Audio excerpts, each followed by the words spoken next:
Tusimame ndugu, twende kwake Bwana. Usisite ndugu, akatende hima. Tusimame ndugu, twende kwake Bwana. Usisite ndugu, akatende hima. Beba mikononi uliyojaliwa, peleka kwa Bwana upate baraka. Beba mikononi uliyojaliwa, peleka kwa Bwana upate baraka.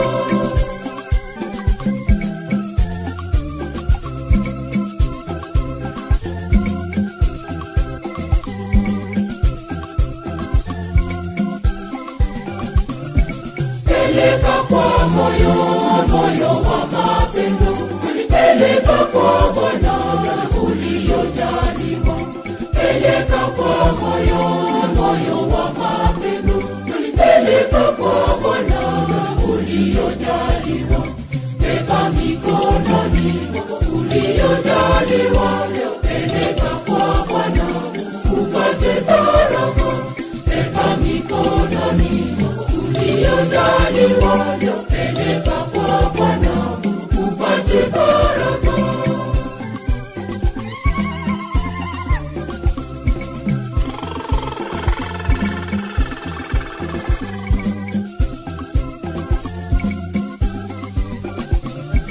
Sadaka ya fedha za mifuko, anga upeleke mezani pa Bwana.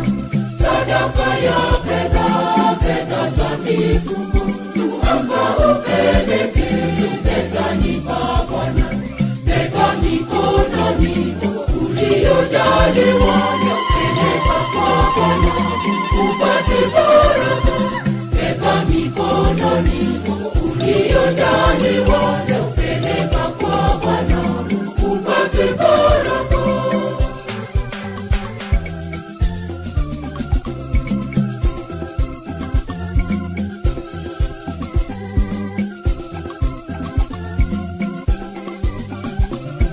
Mavuno mikubwa ni mali ya Bwana, tupeleke kwake atazipokea. Mavuno mikubwa ni mali ya Bwana, tupeleke kwake atazipokea. Beba mikononi uliyojaliwa, peleka kwa Bwana upate baraka. Beba mikononi uliyojaliwa, peleka kwa Bwana upate baraka.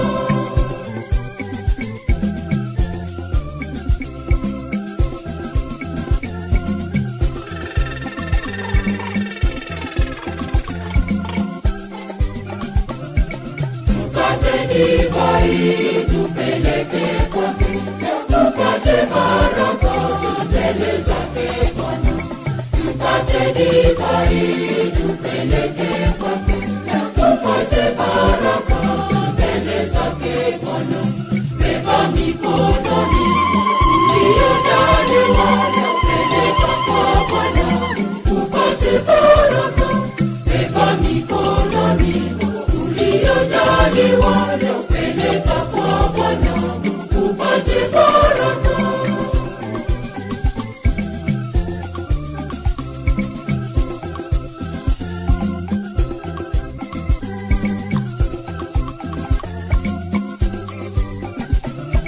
Twende ndugu, twende mbele zake Bwana, tupeleke nafsi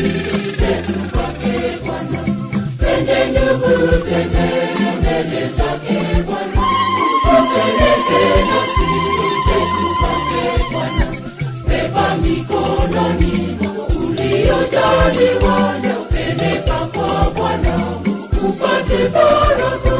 Weka mikononi uliojaliwa leo peleka kwa Bwana upate baraka.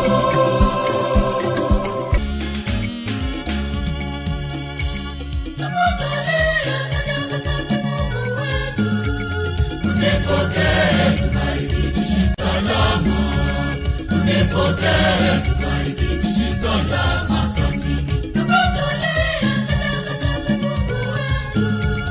Uzipokee tubariki tuishi salama. Uzipokee tubariki tuishi salama sambini.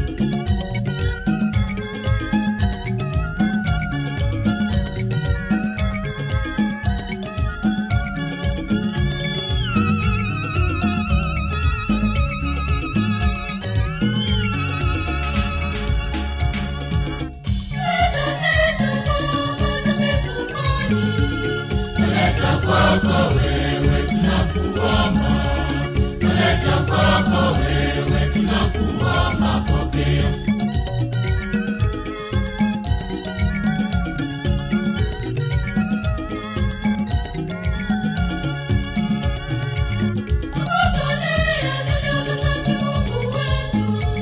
Uzipokee tubariki tuishi salama. Uzipokee tubariki tuishi salama.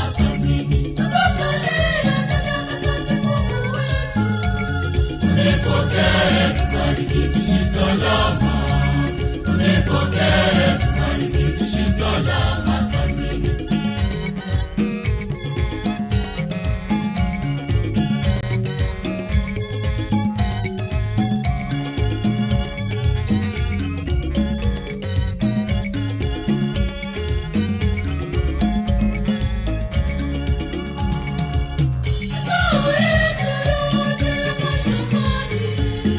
Yakabidhi kwako ni shukurani. Yakabidhi kwako ni shukurani twatoa.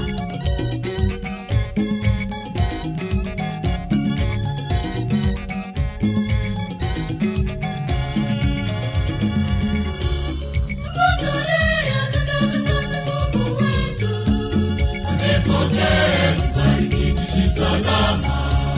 Uzipokee tubariki tuishi salama sambini. Uzipokee tubariki tuishi salama. Uzipokee tubariki tuishi salama sambini.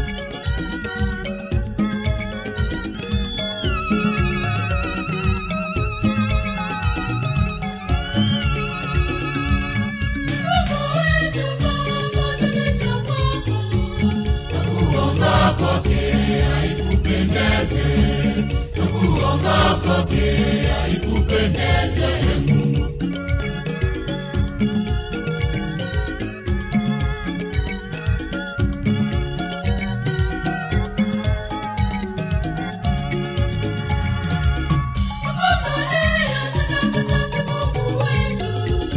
Uzipokee tubariki tuishi salama. Uzipokee tubariki tuishi salama sambini. Uzipokee tubariki tuishi salama. Uzipokee tubariki tuishi salama sambini.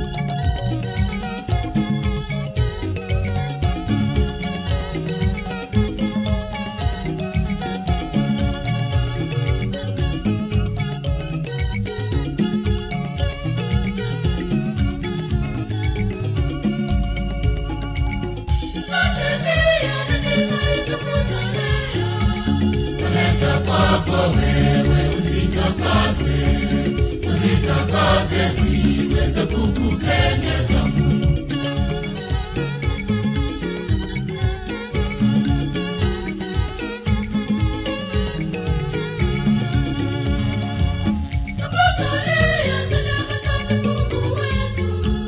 Uzipokee tubariki tuishi salama. Uzipokee. Currently, I'm the liturgical coordinator in the Catholic Archdiocese of Nairobi. And I'm also working as the father in charge of Our Lady of Mount Carmel, Garariga, in Limuru. And I'm so pleased to be with you for this session, whereby we are going to discuss a few things with regards to the celebration of the Holy Mass. And according to what Father had asked me to do, I'm supposed to take you through what is Mass, and also look at how we are supposed to prepare well for Mass, and then look at the parts of Mass, and also look at the effects of Mass. And we had agreed with Father that we are going to mix our two languages, that is Kiswahili and English, ndio tuweze kuelewana sote na kila mtu aweze kunufaika na yale masomo ambayo tutaweza kusoma siku ya leo na pengine siku zingine ambazo tutaweza kupata hiyo nafasi. Na hivyo basi swali ambalo ni la kwanza tutajiuliza siku ya leo ni misa ni nini?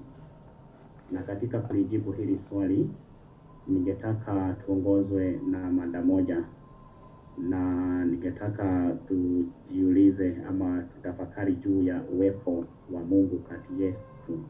So we reflect on the presence of God in our lives. Vile Mungu anatia jitihada kuhakikisha kwamba yuko pamoja nasi, yu kati yetu. Na tunapoongea kuhusu ibada ya misa, tujue kwamba tuko katika somo la liturujia, na katika hili somo tunaelewa vizuri sana ni katika liturujia yetu ya Kanisa Katoliki tunapata nafasi ya kuweza kusherehekea wokovu wetu ambao Kristo alituletea hapa ulimwenguni, na katika kusherehekea ule wokovu tunaweza kuendeleza hiyo furaha kwa ulimwengu tukitumia njia kadha wa kadha ambazo Kristo alianzisha hapa ulimwenguni, ambazo anaendelea kutudhihirishia kwa siku ya leo kwa wakati wetu.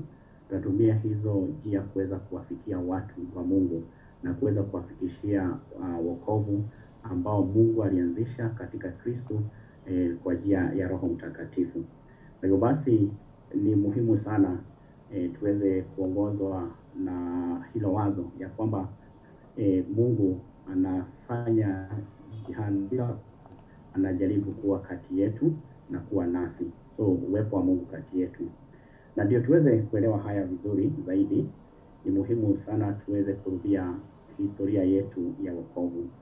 It's very, very important for us to go briefly through our salvation history in order for us to understand well how God has been revealing himself to us, how God has been speaking to us, how God continues to be present among us. Ningetaka tuweze kuongozwa na Biblia kwa sababu katika liturujia kila kitu ambacho tunafanya, mwongozo wa kwanza ni Biblia. So any liturgical paper you'd write, any liturgical reflection that you'd like to give, it has to get a backing from the Holy Scriptures, because you cannot ignore the Holy Scriptures. The role the Scriptures play in our lives, in our liturgical life, cannot be ignored. So ni muhimu sana tuweze kuangalia historia ya wokovu wetu katika Biblia, vile Mungu amekuwa akiongelea kati yetu. Tukiangalia katika kitabu cha Mwanzo sura ya kwanza na ya pili, tutaona misingi ya uhai wetu. Tutaona vile ambavyo Mungu aliweza kuumba ulimwengu, na kilele cha uumbaji wa ulimwengu kuwa ni binadamu mwenyewe. Kuumbwa kwa ulimwengu na binadamu kunaonyesha upendo wa Mungu kwetu sisi, kwa sababu si lazima Mungu angetuumba. God was not under any obligation to create us. He did it out of his own benevolence, the love he had for us, and he wanted us to share in his life. Alikuwa anataka kushirikisha sisi katika uhai wake, na alipoumba kila kitu aliona kwamba kazi aliyoifanya ni njema. Tukiangalia katika Genesis chapter 1 tunaweza kuona wakati Mungu akiumba, akimalizia siku ya kwanza, ya pili mpaka ya mwisho, alikuwa anasema kwamba kile chote ambacho alikifanya kilikuwa ni chema, kilikuwa ni kizuri. So God created everything that God created was good. Aliumba kila kitu neema yake, kwa upendo wake na kwa hiari yake. Ndio basi haikuwa ni lazima aweze kutuumba. Tukiendelea na hicho kitabu katika sura ya 3, tunaona asili ya dhambi ikiingia ulimwenguni. Tukiangalia katika mstari wa 8 verse 8 of that chapter of Genesis, Mungu anaongea na binadamu, na hapa ni pale ambapo wazazi wetu waliweza kumwasi Mungu na akaweza kujitokeza mwenyewe, na alikuja kwa shido, alikuja kwa sauti kubwa sana. So in that loud voice we see that God spoke to Adam and Eve. And as we continue with the reflection, I'd like you not to forget that God continues to speak to us, and is making a deliberate effort to come down to us, to talk to us. And at the end of the day, you'll be able to realize and to see that in the liturgy, and particularly in the Mass, God comes down to us and He speaks to us. And of course, we also respond to His message. We respond to Him. Anapotuongelesha na pia sisi tuko na njia zetu ambazo ametupa za kuweza kuongea naye. Hapa tunaona dhambi imeshaingia ulimwenguni, lakini kwa upendo wake Mungu Baba aliweza kushuka na akaja katika ile bustani, akapata hawa wazazi wetu na akawauliza ni nini kibaya, na tunajua vile ambavyo walisema. Na katika hiyo sura ya 3 mstari wa 15 tunaona kwamba Mungu anaahidi ulimwengu wokovu. Aliposema, nitaweka uadui kati yako wewe na mwanamke, kati ya uzao wako na uzao wake. Hii inaashiria fikra za Mungu za kuweza kukomboa ulimwengu. Remember, we are going through our salvation history, and now we see that binadamu amemkosea Mungu, na sasa Mungu amekuja anaongea nasi na ameanza kutuahidi wokovu. Kwa basi historia inapoendelea, tunaona kuna Mungu anaongea na binadamu mara mingi sana, lakini pengine ningejaribu tu kuhighlight a few text ambazo na kwamba zitaweza kutusaidia sisi kuelewa vile ambavyo Mungu amekuwa akiongea nasi. Tukiangalia katika hicho kitabu tu cha Mwanzo sura ya 28 mstari wa 16, tunaona ya kwamba Yakobo aliamka kwenye usingizi wake na akasema, kweli Mungu yuko mahali hapa. You remember the story ya Yakobo, na tunaona ya kwamba ako katika usingizi, na katika ndoto zake anaamka na kusema, kwa kweli Mungu yuko hapa. Pengine kile ambacho tunajaribu kudemonstrate, Mungu haishi mahali pamoja pengine mbinguni vile ambavyo tunafikiria. Tunafaa kuelewa ya kwamba Mungu ako pamoja nasi, ako kila mahali. We talk of the omnipresence of God, that God is present everywhere. And so we see that even hata huu wakati anaendelea kuwa pamoja nasi, ako pamoja nasi sisi kama binadamu. Tukiendelea na hiyo historia, tunaona kwamba Mungu aliweza kuongea na Ibrahimu na akampea ahadi nyingi sana, kwamba utakuwa taifa kubwa, uzao wako utakuwa mkubwa sana kama nyota. Na hizi ahadi tunaona baadhi ya hizi ziliweza pia kurudiwa kwa mfalme Daudi. Tukiendelea na hicho kitabu tutaona Nuhu akitengeneza ile safina, ambapo kunao ambao waliokolewa, na katika hawa watu wote Mungu yu ndani yao, na pia na ulimwengu kupitia Abrahamu, kupitia Nuhu, kupitia hawa watu wote, kumaanisha kwamba Mungu hakai mbali sana na sisi, na kuna njia zake za kuwa kati yetu. Pengine kitabu cha Mwanzo kina historia nzuri sana ya kuonyesha ama kudhihirisha uwepo wa Mungu kati yetu ama kati ya binadamu. Na tukiendelea pia tunaona katika kitabu cha Kutoka, the book of Exodus, God also continues to manifest His presence among us. He chose the Israelites as his own people, as his own nation. And as you may be aware, the election of the Israelites as the chosen people of God was providential, and it was supposed to act as an instrument of dispensing God's graces and salvation to the entire humanity. Ya kwamba taifa la Israeli lilipoteuliwa, Mungu alikuwa anataka kulitumia hilo taifa kuweza kufikishia ulimwengu wote wokovu na upendo wake. Na hivyo basi, kama tunavyoweza kukumbuka katika pale ambapo Musa alikuwa anaitwa na Mungu, aliweza kuitwa alipokuwa anafuga wale mbuzi, na akapata kichaka ambacho kilikuwa kinachomeka, lakini kimiujiza hakikuwa kinateketea. You remember the encounter of Moses with God, and he was told to remove his shoes. Where he was standing was a holy ground, and aliweza kuongea na Mungu. Tunaweza kuona uwepo wa Mungu katika hiki kichaka ama kijiti ambacho kilikuwa kinachomeka. Na Musa aliweza kumuuliza Mungu swali, ni sawa umenituma, lakini sasa nikienda nitaambia wana wa Israeli wewe ni nani?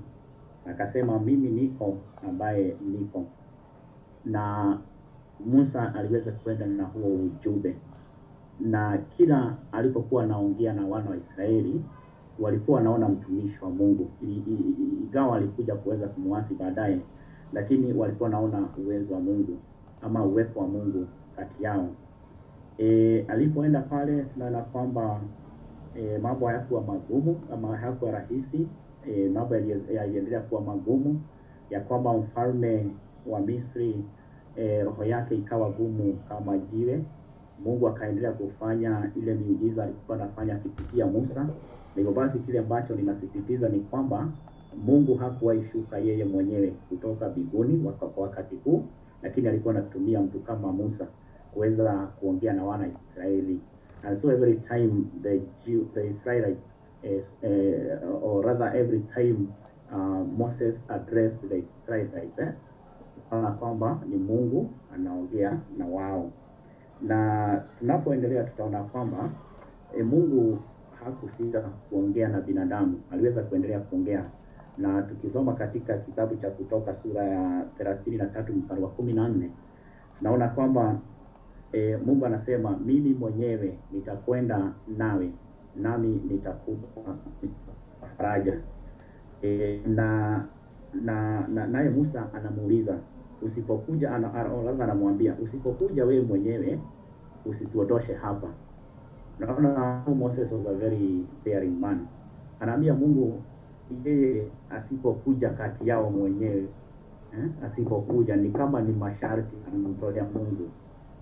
Na Mungu anasema basi katika mstari wa 17 anasema, nitafanya na hilo neno ulilo niomba, ya kwamba what you have requested, what you have asked me to do, I'm going to do that. And Moses was simply asking for God's presence, because I think he felt that maybe this was a tall order. This was not a walk in the park. No, ile kazi ambayo alikuwa amepewa na Mungu ya kwamba ni kazi ngumu sana, na alikuwa anataka uwepo wa Mungu kati yake. Na akaambia Mungu, kama wewe mwenyewe hutakuja basi hiyo pengine hiyo kazi sitawezana nayo.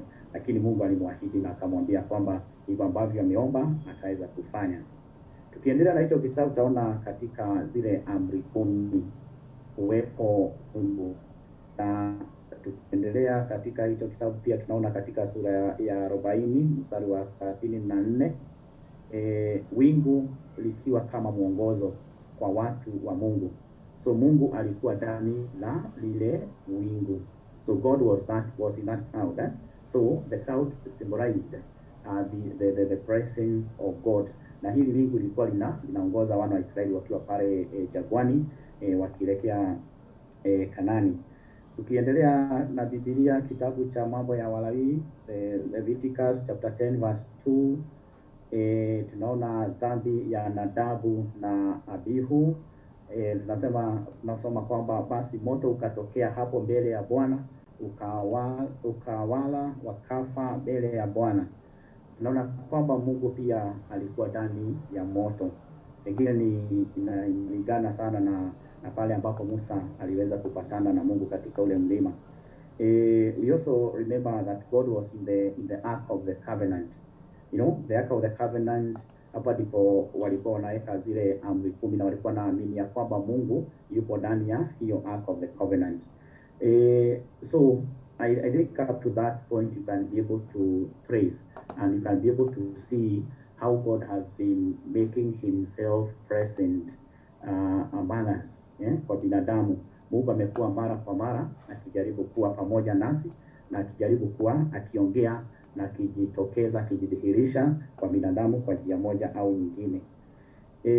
Hayo yote aliweza kuendelea na Mungu pia akaweza kuwaita manabii ambao walikuwa kama wajumbe wake, ambao walikuwa wanachukua ujumbe wake kwa watu wengine.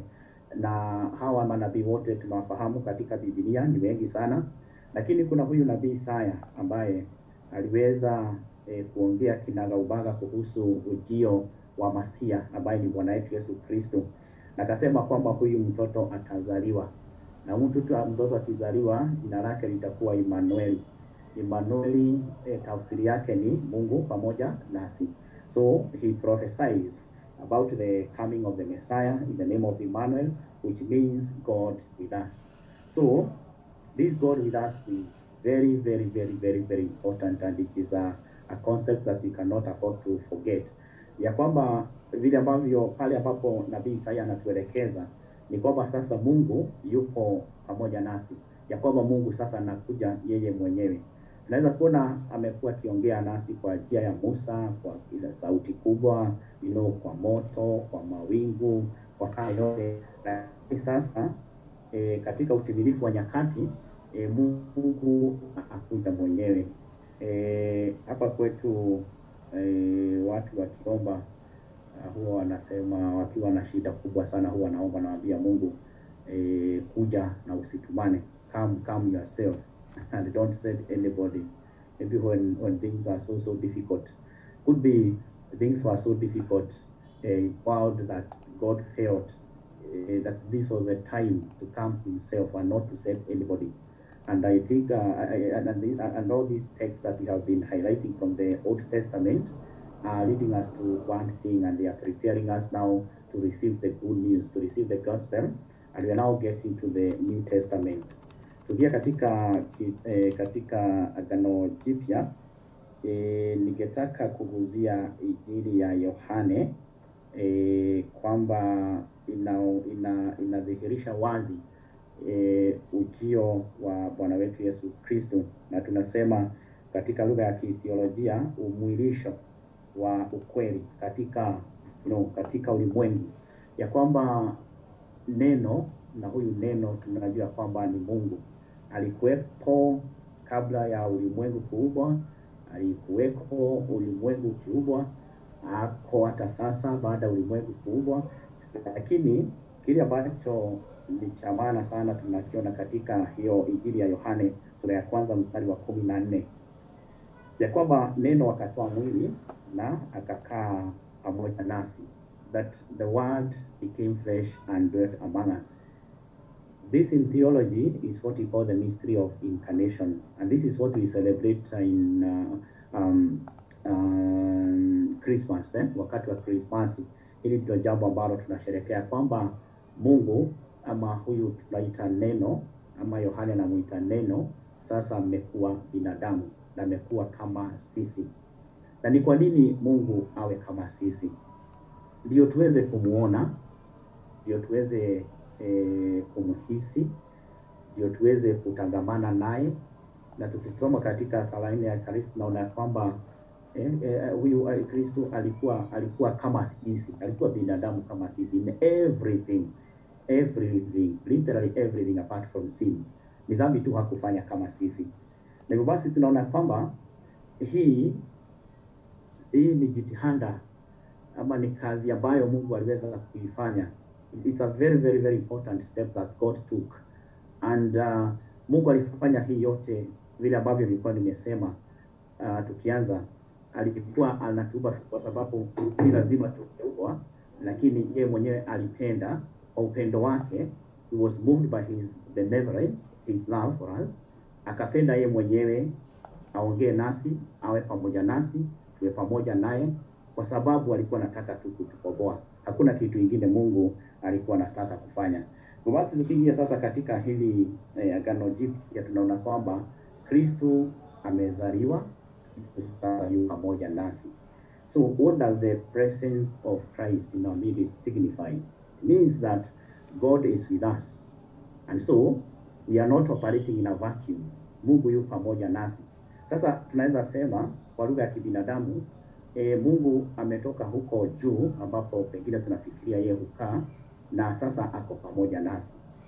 Unapopika ugali, Mungu yu pamoja nawe. Unapoendesha gari lako, Mungu yu pamoja nawe. Unapoenda pale uko unafanya kazi kila siku, Mungu yu pamoja nawe. So this presence is what we are talking about, and it is all aimed at one thing: accomplishing the salvific mission of God, humanity. Ya kwamba Mungu anataka kutuletea wokovu, kwa sababu huo wokovu uliweza kupotea pale na wazazi wetu wa kwanza, Adam and Eve. Lakini sasa anataka kurudisha upya, kufanya ulimwengu upya. Anataka sasa tuwe kiumbe kipya, atuweze kuendelea na maisha yetu. Katika hiyo Injili ya Yohane ndio tuweze kuendelea.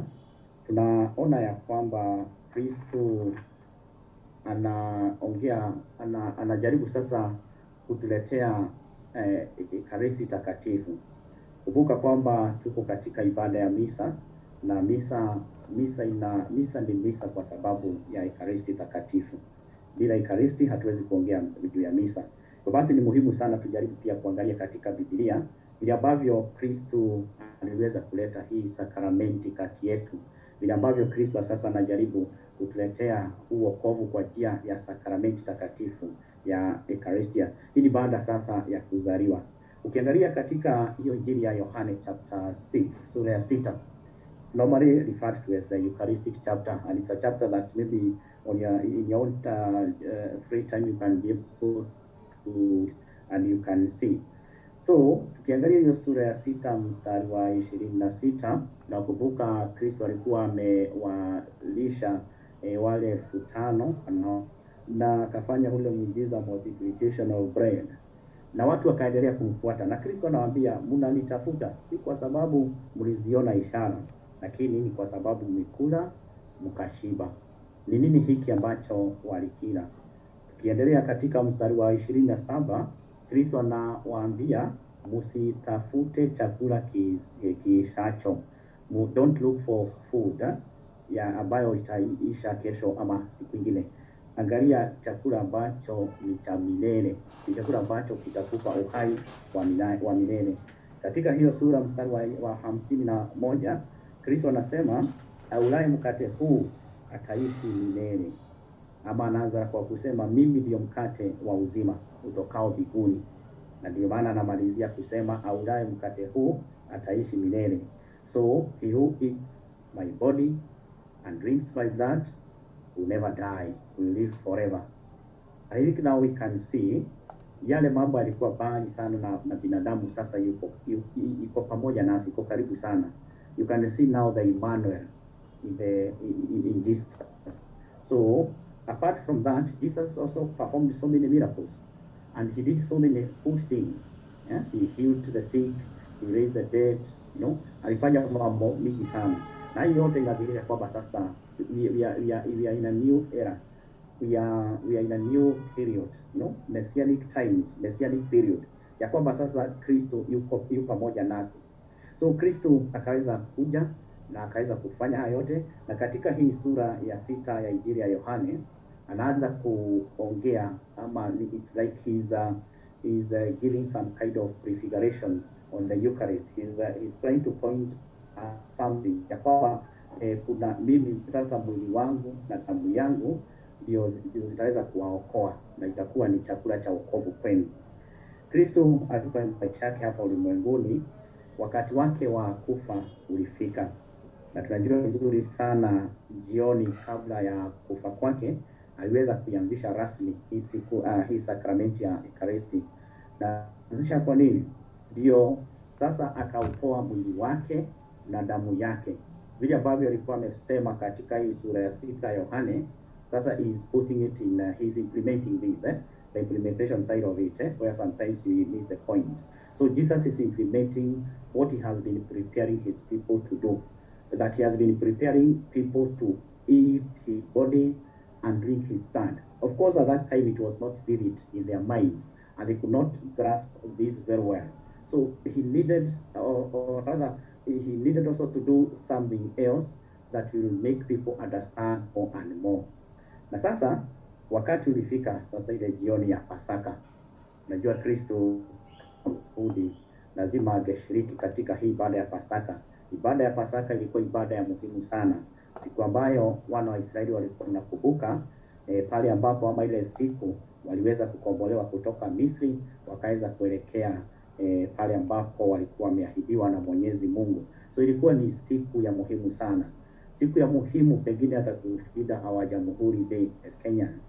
So it was such an important event. So every year the Jews would gather for Passover feast, wanasherehekea.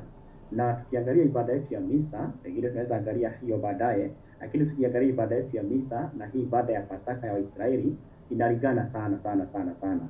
Na ndio maana Kristo aliweza kuianzisha sakramenti ya Ekaristi katika hii sherehe, ndio wana wa Israeli sasa waweze kupata another Passover feast, or they get a new view of the Passover feast. So walipokuwa pale katika hiyo sherehe, hatuwezi kukarudia, lakini I'm very very sure ya kwamba mnakumbuka vizuri, alipokuwa katika hii sherehe aliweza kuchukua akabariki, akawapa wafuasi wake, akasema yale maneno ya narrative of institution. So he instituted the Eucharist, and so the Eucharist is supposed to replace now the Passover. What was the Passover? I think I have already said that the Passover feast is it was such an important event for the Jews, kwa sababu walikuwa wanasherehekea ile siku ambayo waliweza kukombolewa kutoka Misri. So Kristo sasa analeta wokovu wa aina nyingine, na huu wokovu ambao analeta sio wa wana wa Israeli peke yake, ni wa kila mtu. You remember he talked about the election of Israel as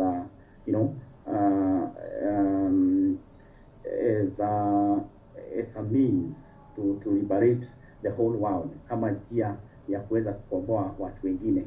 So katika hii sherehe ya Pasaka, Kristo aliweza kuleta hii sakramenti, na ni muhimu sana especially sisi kama Wakatoliki kuelewa hivi ya kwamba Kristo yeye mwenyewe alianzisha hii sakramenti na akasema tufanye hivi kwa kumkumbuka. He commanded us to do this in his remembrance, that we do this always to remember him. So it's very very very important, and that is why we celebrate every day the Eucharist, because it is Christ who instituted it, and he also commanded us to do the same. So Kristo akaanzisha sakramenti ya Ekaristi, sakramenti ya mwili na damu yake, ili tuweze kusherekea wokovu wetu. Na tukiendelea tutaona kwamba aliweza kusulubishwa, akafa, akazikwa, akaweza kufufuka. Na alipofufuka, alipokuwa anaelekea pale Emmaus, wale wanafunzi wake macho yao yalikuwa yamefungika, lakini alipoumega mkate tena macho yao yakafunguka na wakaweza kumfahamu, wakaweza kumjua. Kumaanisha kwamba pia sisi katika kuumega mkate, katika kunywa damu yake, macho yetu ya imani huwa inafunguka kila mara. And that's why it's very very important to understand that, and also to understand the importance of the Eucharist. So baada ya kusema hayo yote, swali letu ile ambalo tunafaa kujiuliza, ama ambalo tunafaa sasa kujibu, misa ni nini? Misa ni nini? Milele amina. So tunapojiuliza hilo swali tunafaa kujua kwamba sasa the celebration of mass uko kwa mtandao kweli? the assembly, no, with the Father. Because kuna nahitaji utalog in so that at the end of this teaching ambazo zinapeanwa hapa nitakuintroduce kama you'll be our teacher for next week, na bado hujanipatia hata topic. Tuweze kuelewa tunakutana na Kristo kivipi. Wewe tulisema 22. Nataka kunukuu Vatican II document on sacred liturgy, inaitwa kwa lugha ya kiliturujia Sacrosanctum. Leo ni kitabu ambacho mababa wa Vatican II waliweza kuandika katika Reformation liturgy, na kuna article moja ya maana sana. This is number 7, which I feel we should tunafaa kuangalia. Na katika article wanasema kwamba to accomplish so great a work, which work? The work of salvation. Christ is always present in his church, especially in the liturgical celebrations. So Kristo alipokufa akafufuka, aliweza kupaa mbinguni na akatuachia Roho Mtakatifu. Sasa tuweze kuelewa kwamba let us see also the unity of the Holy Trinity. You know, Baba ni 13th, labda nilifanya mabadiliko na sikukueleza. So much about God the Father creation. 13th kwa ni wewe, then Mama Ondego ndo tukamsukuma to 20th. Particularly the Gospels is about Jesus Christ coming to us, and now the work of the Holy tufundishe kuhusu forgiveness. The book of the Acts of the Apostles onwards. Even the missionary. Kwa wacha nikutumia link uta login the rest. Sasa tunafundishwa kuhusu misa. Then baadaye huyu jamaa kishamaliza I will introduce you, utasalimia watu alafu utawakaribisha for next week. Na hii kazi ambayo anaifanya kwa sasa Tuesday from 7:30 inafanyika kwa nguvu ya Roho Mtakatifu. Na Kristo alipopea pole, labda nitau communicate mambo mengi. Sasa nao waliweza acha nikutumie hiyo link.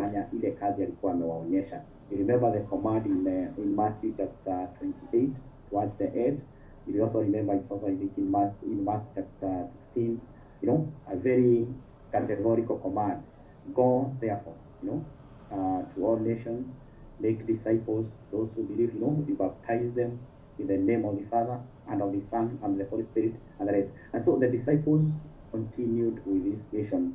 So when it comes to the Vatican II fathers during the reforms in sacred liturgy, they highlight very well in the article number 7 of this celebrated document, Sacrosanctum Concilium, that, you know, Christ is always present in his church, especially in the liturgical celebration. So when you use the word especially, inamaanisha kwamba kwa njia ya kipekee, ya kwamba Kristo anaweza kuwa kati yetu kwa njia nyingi sana. Hata huko kwa barabara yupo, hata kwa msitu Kristo yupo, hata sijui wapi, kila mahali Kristo yupo. Lakini kwa njia ya kipekee sana Kristo yu kati yetu kwa njia ya liturujia na sherehe zote za kiliturujia. So in every liturgical celebration you participate, Christ is present. Is present. So every liturgical celebration, you know, more or less is a celebration of the presence of Christ. The presence that we have traced all the way from the book of Genesis to where we are now. So that presence is very important, and that is what we celebrate. So that is why we are saying at Mass, you know, we are celebrating the presence. It's an encounter. It's an encounter of the assembly with God the Father, through the Son, the power of the Holy Spirit. So back to the article number 7, he is present in the sacrifice of the Mass. The Vatican II fathers emphasize this very well. He is present in the sacrifice of the Mass in the following ways. Number 1, in the Eucharist, where he is present substantially. Number 2, in the